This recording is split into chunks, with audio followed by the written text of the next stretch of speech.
Hello नमस्कार, good morning, welcome back to new blog. आणि आजचा ब्लॉग इतका मस्त इंटरेस्टिंग होणार आहे, कारण की तुम्हाला मी इंटरेस्टिंग गोष्ट एक सांगते की माझ्या आईने सुद्धा ब्लॉगचं चॅनल ओपन केलंय. ते मी करायला लावलं, ऍक्च्युली तिने ओपन नाही केलेलं, कारण की माणसाला मला असं वाटतं की ज्या कला आहेत त्या बाहेर दिसल्या पाहिजे. आणि दिवस तिचा असं पण ती मला रोज बोलत असते, मी काय करू दिवसभर, मी काय करू, मला बोर होते, कारण की माझे बाबा दुकानात गेलेले असतात दिवसभर, मी आणि तेजस इथं असतो पुण्याला. आणि काका सकाळीच जातात लवकर आवरून, त्याच्यामुळं ती दिवसभर एकटीच असते, मग तिला बोर होतं. आणि त्यातल्या त्यात तिचं काम जे घरातले ते इतके फास्ट आहेत, ते 12च्या आत सगळे उरकलेले असतात. ते तुम्हाला मी तिचा एक दिवशी मॉर्निंग रुटीन दाखवेन, त्यावेळेस तुम्हाला कळेलच की आमच्या घरी सकाळी 12च्या आत सगळं आवरलेलं असतं.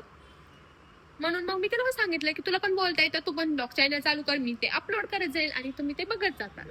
सो असं काहीतरी आहे. So stay connected.